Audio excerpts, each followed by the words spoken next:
ఈరోజు తెలంగాణ గవర్నర్ తమిళసై సౌందరరాజన్ పదవికి రాజీనామా చేసిండ్రు. 2019 సెప్టెంబర్ 9న తెలంగాణ గవర్నర్గా తమిళసై వచ్చిండ్రు. అప్పటి నుంచి ఇప్పటిదాకా దాదాపు 4.5 సంవత్సరాలు ఆమె గవర్నర్గా ఉన్నారు.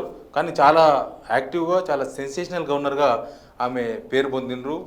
కేసీఆర్, అప్పుడు ముఖ్యమంత్రి కేసీఆర్తో వివాదాలు, అటు ప్రోటోకాల్ పాటించలేదని సౌందరరాజన్ బహిరంగ విమర్శలు, ప్లస్ బీఆర్ఎస్ వాళ్ళు కూడా గవర్నర్ మీద ఆ స్థాయిలోనే రెస్పాండ్ అయ్యారు. అట్లా ఒక హాట్ టాపిక్ అయింది. యాక్చువల్గా దీని మీద మనతో రెస్పాండ్ కావడానికి బీఆర్ఎస్ లీడర్ దాసో శ్రవణ్, ఆయన ఎందుకు తీసుకోవాల్సి వస్తుందంటే, దాసో శ్రవణ్ మొన్నటి దాకా గవర్నర్తో ఫైట్ చేసిండ్రు. ఎమ్మెల్సీ పదవి ఆయనకు రాకుండా గవర్నర్ అడ్డుకున్నారని, గవర్నర్గా ఉన్న తమిళసై గారు అడ్డుకున్నారని, గవర్నర్ కోటాలో లాస్ట్ మూమెంట్లో క్యాబినెట్ కేసీఆర్ గారి క్యాబినెట్ తీర్మానం చేసి పంపిస్తే వీళ్ళు క్వాలిఫికేషన్ కాదు, వీళ్ళకు కొన్ని రీజన్స్, ఒక 8-9 రీజన్స్ ఉన్నాయి, వీళ్ళకు అసలు స్పెసిఫికేషన్స్ లేవని, అసలు వీళ్ళని ఏ కేటగిరీలో ఎమ్మెల్సీగా చేయాలని, ఇట్లాంటి చాలా ఇష్యూస్ రేజ్ చేసింది గవర్నర్గా. ఎనీవే లాస్ట్ మొన్న కూడా హైకోర్టు తీర్పు తర్వాత మళ్ళీ గవర్నర్ దగ్గరికి వెళ్ళి కలిసే ప్రయత్నం చేసిండ్రు ఇద్దరు, కుర్ర సత్యనారాయణ, దాసో శ్రవణ్. కాబట్టి దాసో శ్రవణ్తో మాట్లాడే ప్రయత్నం అయితే మనం చేద్దాం. మనతో ఫోన్లో బీఆర్ఎస్ లీడర్ దాసో శ్రవణ్ గారు అందుబాటులో ఉన్నారు. గవర్నర్ రాజీనామా పైన ఆయన కామెంట్ విందాం. శ్రవణ్ గారు నమస్కారం. నమస్కారం, చెప్పండి. గవర్నర్ పదవికి తమిళసై రాజీనామా చేసిండు ఈరోజు. మీరు మొన్నటి దాకా ఎమ్మెల్సీ అని ఫైట్ చేసిండ్రు ఆమెతో, అందుకని నేను మీకు ఫోన్ కలిపిన. ఏం చేస్తారు, మీ స్టేట్మెంట్ ఏంది? అంటే ముందుగా ఆవిడ మాకు అన్యాయం చేసింది, నిర్ద్వందంగా మాకు అన్యాయం చేసినప్పటికీ కూడా తను ఇవాళ రాజకీయ అరంగేట్రం పునః ప్రవేశం ఏదైతే చేస్తా ఉందో ఆ సందర్భంలో వారికి హృదయపూర్వకంగా శుభాకాంక్షలు తెలియజేస్తా ఉన్నాను, అభినందనలు కూడా తెలియజేస్తా ఉన్నాను. వారు ఈ కొత్త రాజకీయ ప్రస్థానంలో విజయవంతంగా ఉండాలని చెప్పని నా బెస్ట్ విషెస్ ను వారికి అందజేస్తూనే వారికి కొన్ని విషయాలు మాత్రం తప్పనిసరిగా గుర్తు చేయాలి. ఎందుకంటే రాజ్యాంగబద్ధమైన పదవుల్లో కూర్చున్నటువంటి వాళ్ళు భావ రాగద్వేషాలకు అతీతంగా ఉండాలా అంటారు.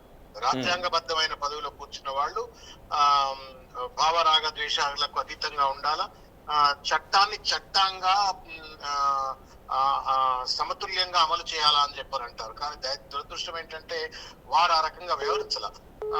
ముఖ్యంగా గత ప్రభుత్వంతో ఉన్నటువంటి ఒక విభేదాలు, శత్రుత్వాన్ని అడ్డం పెట్టుకుని వాళ్లతో పొలిటికల్ ఆ రోజు ఆ ప్రభుత్వంతో పొలిటికల్ స్కోర్ సెటిల్ చేయడం కోసము ఒక బలహీన వర్గాలకు చెందినటువంటి దాసోజు శ్రవణ్ కావచ్చు, లేకపోతే ఒక ట్రైబల్ కమ్యూనిటీకి చెందిన ఎరుకల కులానికి చెందినటువంటి ఒక కుర్ర సత్యనారాయణ గారు కావచ్చు, వాళ్ళ ఎమ్మెల్సీ నామినేషన్స్ ని రిజెక్ట్ చేసిన తీరు ఏదైతే ఉందో అది ఆ పదవికి వన్నెదే లేదు. నాకు తెలిసి గవర్నర్ గారికి కూడా తమిళసై సౌందరరాజన్ గారికి కూడా వన్నె తెచ్చిందని నేను అనుకోలేదు.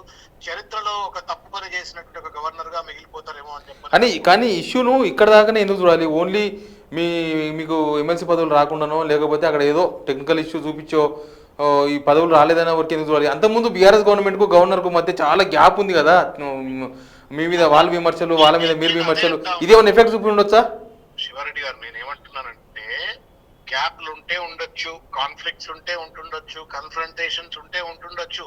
బట్ ఇప్పుడు మీరు కేసీఆర్ గారి ప్రభుత్వంతో నాకు పంచాయతీ ఉంది అని చెప్పని మా గొంతులు అడ్డంగా నరికేయొద్దు, కొయ్యొద్దు కదా. ఇవాళ మాకు మా వర్గాలకు రానటువంటి ఒక అపూర్వమైనటువంటి ఒక అవకాశం, ఇటువంటి అవకాశం వచ్చినప్పుడు కేసీఆర్ గారితో పంచాయతీ సెటిల్ చేసుకోవాలంటే వీళ్ళ గొంతులు కర కొయ్యాలా అని చెప్పని మా గొంతులు కొలిసే హక్కు ఎక్కడిది, న్యాయం ఎక్కడిది చెప్పండి. ఏమన్నారు, మాకు రాజకీయంగా పొలిటికల్ బ్యాక్గ్రౌండ్ ఉన్నది అని చెప్పినారు. మీరు ఎవరిని అపాయింట్ చేసినారండి ఓవర్ నైట్? అనేక అనుమానాలు ఉన్నాయి దాని వెనుక. నేను బహిర్గతంగా మాట్లాడితే బాగుండదు. మా ప్రపోజల్ 55 రోజుల దగ్గర పెట్టుకుంటారు. రేవంత్ రెడ్డి గారు రాత్రి కలవంగానే తెల్లారి పొద్దుగాల మీరు జీవో ఇస్తారు, గెజెట్ ఇస్తారు. ఏం జరిగింది, ఏం ట్రాన్సాక్షన్ జరిగిందని చెప్పని, what kind of things have transpired between the chief minister and governor గారు? ఎందుకు 24 hours లో జీవోలు గెజెట్లు ఎట్లా వస్తాయి? మరి అది కూడా ఆయన ఒక పార్టీ ప్రెసిడెంట్ కోదండరామ్ గారు. నాకు వారిని నా దృష్టిలో కోదండరామ్ గారు ఈ రాష్ట్రానికి ముఖ్యమంత్రి చేయాలా. రేవంత్ రెడ్డి గారికి ఏమాత్రమైనా విఘ్నత ఉంటే మీరు మీరు మీరు ఆయనను appoint చేయాలా? మీరు ఆయనను ఎమ్మెల్సీ మీరు ఆయనను ఎమ్మెల్సీ కాకుండా అడ్డుకున్నారు, దాసోత్సవం అడ్డుకుంటున్నారు, కోదండరాంకు ఎమ్మెల్సీ రాకుండా మీరు మళ్ళీ ముఖ్యమంత్రి కావాలని కోరుకుంటున్నారు. మెడకాయ మీద తలకాయ ఉన్నోడు ఎవడు కూడా అట్లా మాట్లాడండి, లేకపోతే మెదడే ఉన్న మోకాళ్ళకు జారినోడు మాత్రమే. నేను నేను నేను నేను వాళ్ళ కోదండరామ్ గారిని అడ్డుకున్నానండి. నేను ఎప్పుడు కేసు వేసినండి? నేను 7వ తారీఖు డిసెంబర్ 7వ తారీఖు నాడు కేసు వేసినప్పుడు అసలు కోదండరామ్ పేరుందా ఊరుందా అలా? ఓకే, అవేదాలి పేరుందా ఊరుందా అలా? వాళ్ళ కన్సిడరేషన్ లేదా అలా? నేను కేసు వేసిన 1.5-2 నెలల తర్వాత వాళ్ళు మధ్యలో పట్టుకొచ్చి మన చదరంగంలో కనుక పావులను అడ్డం పెట్టినట్టు రేవంత్ రెడ్డి తీసుకొచ్చి అడ్డం పెడితే నేను అడ్డుకున్నా, లేకపోతే కేసీఆర్ గారు అడ్డుకున్నా అని చెప్పని ఒకవేళ కోదండరామ్ గారి తరఫు మనుషులన్నా లేకపోతే ఇంకెవరి మనుషులన్నా కానీ అంతకంటే అర్థం పర్థం లేని ఆర్గ్యుమెంట్ ఇంకొకటి ఉండదు. నేను నా హక్కుల పోరాటం చేసిన. హైకోర్టు అయితే నాకు తీర్పు ఇచ్చింది కదా ఫేవరబుల్ గా. ఇవాళ గవర్నర్ చేసింది తప్పని చెప్పింది కదా. తప్పు చేసింది, నా హక్కులు కాపాడబడాలా అని చెప్పి నేను కొట్లాడుతుంటే మీరు కోదండరామ్ గారిని రేవంత్ రెడ్డి తీసుకొచ్చి చదరంగంలో ఒంటకెదురుగా ఏనుగుని పెట్టినట్టు, ఏనుగుకి ఎదురుగా గుర్రాన్ని పెట్టినట్టు తీసుకొచ్చి చదరంగం ఆడినట్టు ఒక క్షుద్ర రాజకీయం చదరంగం ఆయన ఆడితే దాన్ని పట్టుకొని మళ్ళీ నేను ఆయన అడ్డుకున్నాను లేకపోతే ఇంకెవరు అడ్డుకున్నారని మాట్లాడితే అదంతా ఒక డొల్ల ఆర్గ్యుమెంట్, పనికిరాని ఆర్గ్యుమెంట్. సత్యాలు తేటతెల్లం అవుతున్నాయి కదా. కోర్టు ఒకవేళ కనుక నేను చేసింది తప్పు అని చెప్పుంటే అనుకోవాలా. కోర్టు చెప్పింది కదా గవర్నర్ చేసింది తప్పు అని చెప్పింది, వాళ్ళ అపాయింట్మెంట్స్ తప్పు అని కొట్టేసింది. ఇంకా ఆపుడు ఎక్కడిది? ఇంకా నేనేం ఆపేది?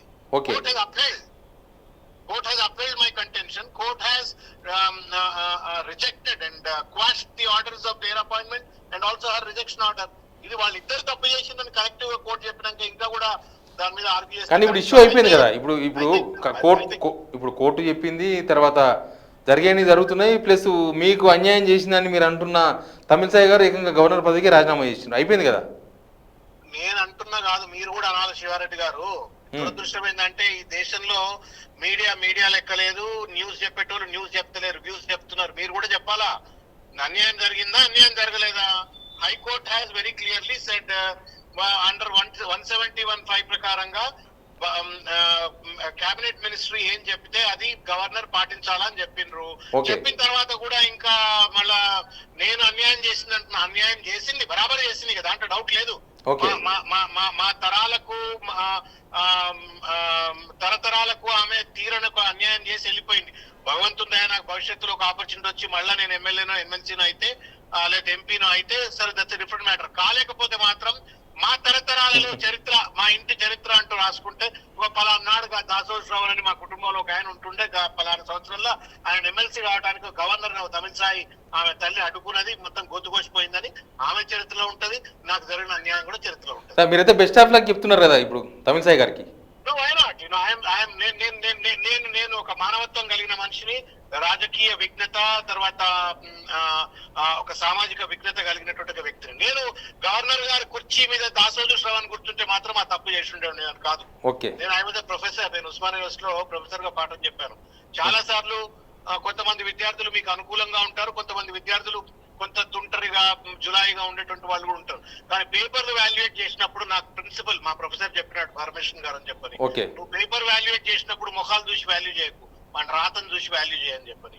అట్లాగే చట్టాన్ని అమలు చేసేటువంటి పెద్ద పెద్ద కుర్చీల్లో కూర్చున్నటువంటి వాళ్ళు ఎవడు కూడా, ఆడవాళ్ళు కానీ మగవాళ్ళు కానీ ఎవరైనా సరే, చట్టాన్ని అమలు చేయి. కానీ చట్టాన్ని you show me the face, I will show you the rule అన్నట్టుగా ముఖాలను చూసి లేకపోతే బొట్టు పెడతాం అన్నటువంటి రీతిలో వ్యవహరించకూడదు. అట్లా వ్యవహరిస్తే రాజ్యాంగబద్ధమైన కుర్చీలకు వాళ్ళు అనర్హులు. తమిళసాయి గారు కానీ లేకపోతే దాసోజు శ్రవణ్ కానీ ఎవరు వ్యవహరించినా తప్పు. Where is the constitutional sanctity for these positions if they indulge in this kind of a brazen behavior? Okay, thank you Dasoju Shravan గారు, మీ టైం ఇచ్చినందుకు thank you very much. Thank you.